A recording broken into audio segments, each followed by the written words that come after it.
La Bible nous dit que l'exercice corporel est utile à peu de choses, mais que la piété, l'attachement à Dieu est utile à tout.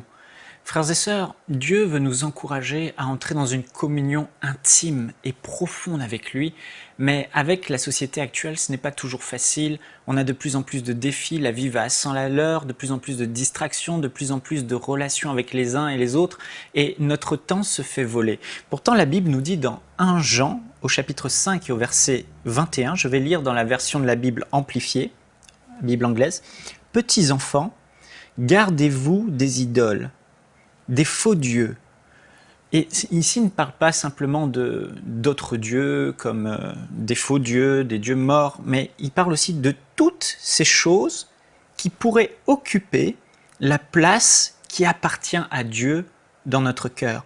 Tout ce qui remplace Dieu, qui pourrait prendre la première place dans notre vie. Et aujourd'hui, j'aimerais vous poser cette question. Quelle est votre communion pendant la journée, votre relation intime avec votre Père Céleste, avec votre Dieu, avec votre Créateur? Et comment est-ce que dans la journée, vous vous souvenez des moments d'intimité que vous avez eus avec Dieu? Ou est-ce que effectivement d'autres choses ont pris la place de Dieu dans votre cœur, comme nous dit l'apôtre Jean dans cet épître? Et le titre du message que j'aimerais vous transmettre aujourd'hui, c'est « Quand notre téléphone portable prend la place de Dieu dans notre vie ». Vous savez, aujourd'hui, on voit de plus en plus, surtout les jeunes, la nouvelle génération, et ça va toucher les générations à venir, bien sûr.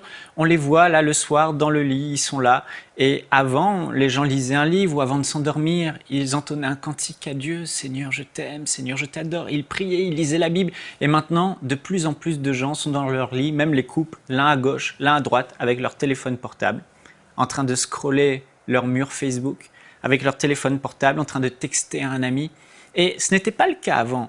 Avant, les gens n'avaient pas dans leur poche, dans leur téléphone, toutes leurs relations, qui pouvaient les appeler à n'importe quel moment de la journée, qui pouvaient les déranger à n'importe quel moment. Vous réalisez qu'à tout moment de la journée, n'importe qui peut vous appeler votre ami, ou vous pouvez appeler votre ami, et cela vole votre temps précieux.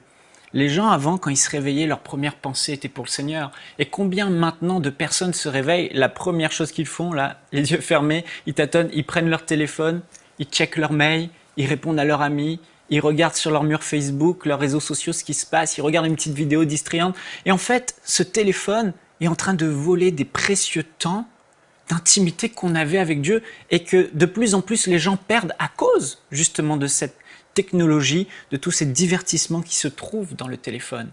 Les gens, au lieu de se réveiller le matin et de chanter des louanges à Dieu, de saluer Dieu, d'inviter le Saint-Esprit dans leur journée, maintenant regardent leur téléphone sous prétexte que dans le téléphone les aide à se réveiller.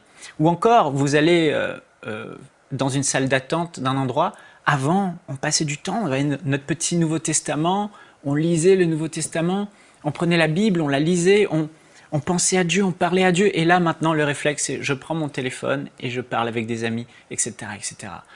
On va au drive, ou au service au volant, au McDo, et pendant qu'on attend notre commande, avant le réflexe c'était de parler à Dieu, et maintenant le réflexe c'est le téléphone. Le téléphone prend de plus en plus de place. Et frères et sœurs, j'aimerais vous encourager aujourd'hui à remettre votre communion avec Dieu en priorité, et de mettre de côté ce téléphone qui prend tellement de place dans nos vies aujourd'hui. Et aujourd'hui, plus que jamais, nous avons besoin d'appliquer ce que la Bible appelle le jeûne. Non pas le jeûne de nourriture, mais le jeûne de ce téléphone. Le jeûne est de le mettre de côté. Quand vous avez un temps, plutôt que de prendre le téléphone, mettez-le de côté. Le soir, avant de vous coucher, mettez le téléphone de côté et passez du temps avec Dieu.